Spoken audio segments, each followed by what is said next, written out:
Finally, a video where I can just geek out about my favorite resources. Hey guys, welcome back to the channel. If you're new here, my name is Emma, and this is going to be the first of a 3-part series on how I've been teaching English after 5 years. As an English tutor, as well as an avid language learner, I am a sucker for good learning resources, so you best believe I have scoured the internet, tried out a lot of different resources, books, methods, series to find what works best for me and for my students. The second video in this series is going to be about how I structure a conversational English lesson, and the third one will be about how I structure an academic English lesson. So the links for those will be down in the description whenever they're available.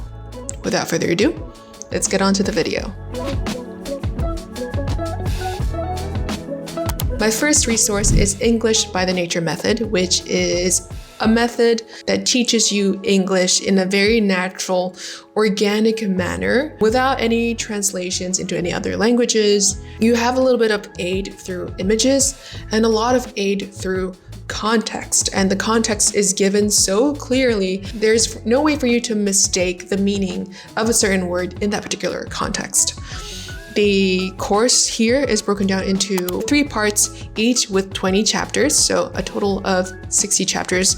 It also introduces vocabulary very systematically, and the most useful vocabulary are repeated over and over again in slightly different contexts so that you grasp the nuances behind what words are used for, idiomatic phrases and expressions and things like that as well. Grammar is also introduced systematically from the most basic tenses and grammar patterns that you need to grasp in order to start communicating in English.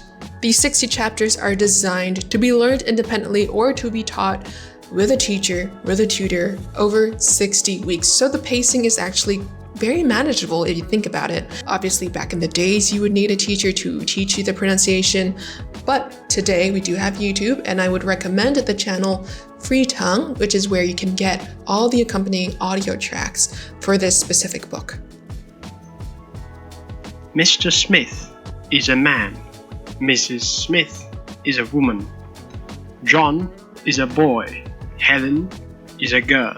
By the end, the learner should be able to read intermediate level books, hold basic conversations with proper pronunciation, and a natural flow to it.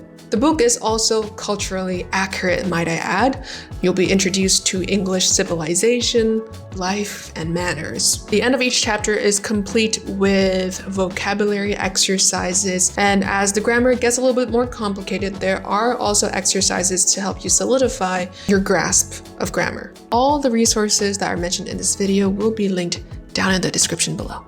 Personally, I have used this Nature Method series from the same publisher to reteach myself French over the past year and some months. So if you're interested in that, you can check that video out right over there. Pour bien t'expliquer comment j'ai appris le français, je dois te raconter aussi l'histoire de ma vie. Non, mais sans blague. I did go into that method with a little bit of basics in French, but I do love this method and this publisher so much that I am almost willing to learn a whole new language from scratch, one that I have no basics in, just to see how far it can get me, truly from scratch.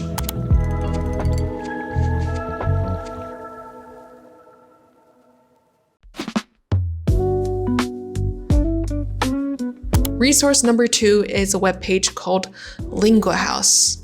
These guys create worksheets and full lesson plans from A0, so pure beginners, all the way up to C2, which is advanced or fluent. The majority of their worksheets are in English, but if you're interested in teaching Spanish, they do have that version as well.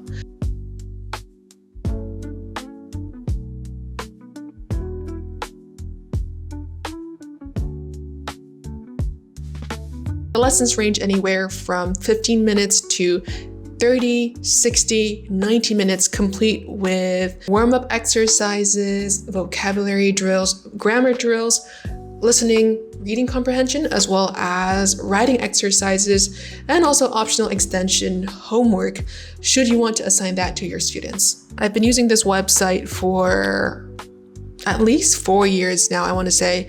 And their worksheet banks are full of different topics. You can choose between English audio or American audio, depending on what accent you're trying to train your student to be able to listen to.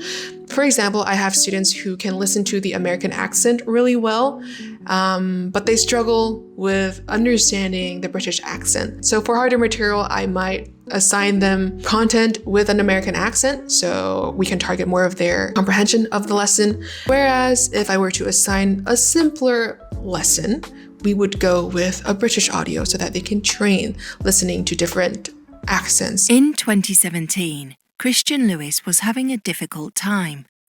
At 37 years of age, he was in debt and struggling with mental health issues. There are topics that are evergreen in the sense that you can learn them whenever and they would still be useful. Seasonal material as well, current breaking news content. They also have test prep curriculum if you're interested in those. Cambridge testing for IELTS testing, for PET testing also, I believe, as well as courses that are dedicated to teaching business English or medical English or legal English. Now these level-wise would be higher up, probably more like a C1, C2 level. Around this level, you also have lessons for general English that incorporate other resources online as well, predominantly TED-Ed videos, which I find is a great way to help students become more engaged with higher level material. They found carved onto ancient Egyptian ruins, tablets, and papyri, but a unique discovery would finally help unlock their meaning. And what I love about teaching using LinguaHouse is that I feel like I also get to learn something new from these worksheets. Sometimes it's new vocabulary, like helping me keep up with current events. I don't really enjoy watching the news that much, so this is kind of how I stay updated with the world. I get to hold and lead healthy discussions about these topics and really help my students drill their ability to think critically, which I think is a very important skill in this day and age. There are also transcripts and answer keys at the bottom, so you can always assign that to your students as like a homework and they can check it themselves as well. This is a paid resource. I believe I pay about $100 a year. If you're teaching a decent amount, I feel like it's definitely worth it. Even if you're not teaching that much, I feel like it's definitely worth it because it makes each and every one of your lessons enjoyable, not only for your students, but also for you as the instructor. Because when you're excited, when you're passionate about what you're teaching, that energy will spread out onto your students as well, and they can feel it.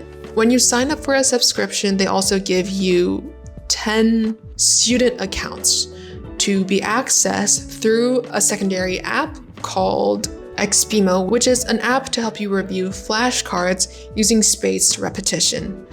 This app is available on iOS or Android or directly on the web as well. All the student has to do is type in the code of the lesson that you just learned, and that will automatically take them to a page with 20 or 30 flashcards for the most difficult vocabulary that you learned together in class.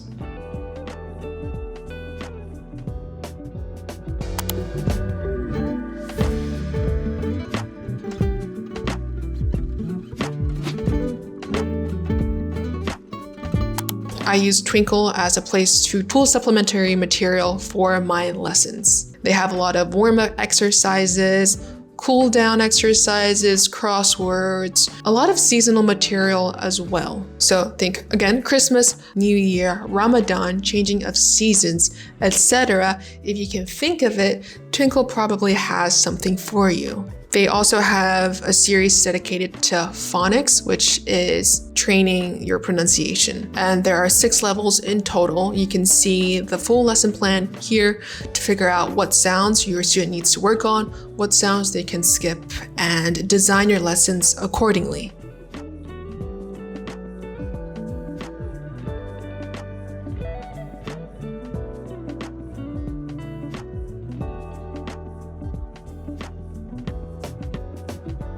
There's also a series dedicated to ESL, learning English as a second language, and grammar from A0, which you can use to teach English for anyone who learned English incorrectly or starting from scratch. There are versions created for younger learners as well as for adults.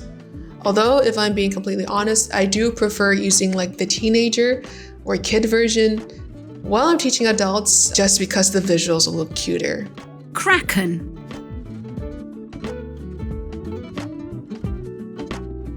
Kraken. Wise. Impressive.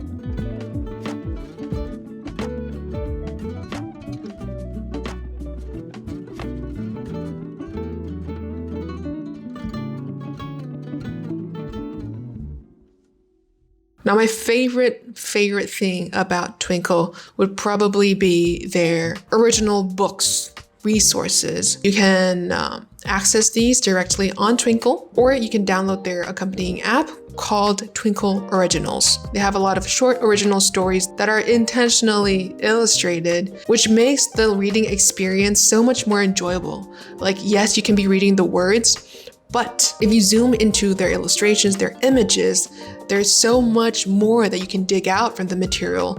And you can also use this as an exercise to help your students focus their eyes more, look at details, train their attention span.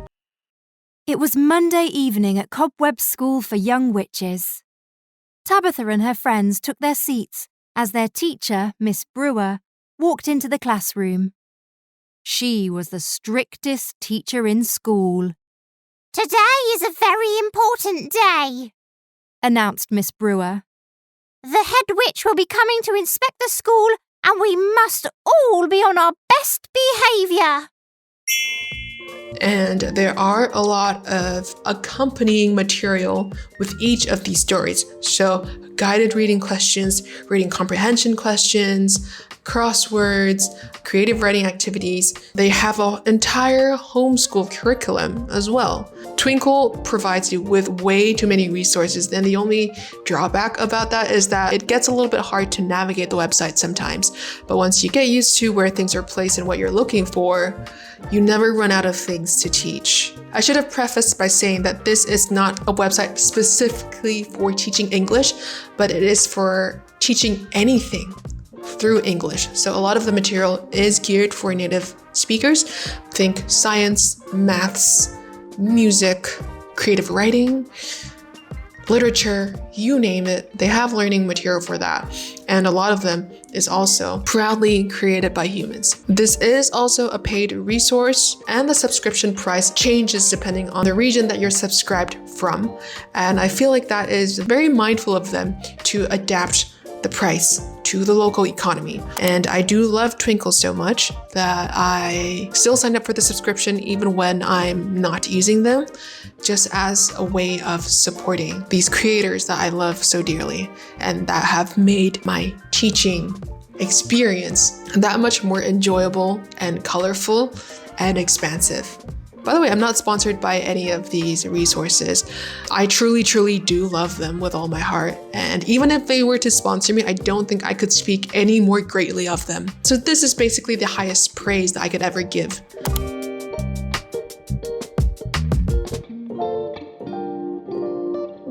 So yes, basically those are my top 3 resources for teaching English. When I first started teaching, I used to design my own lesson plans, but after a while it got very demanding to always be creating your lessons from scratch.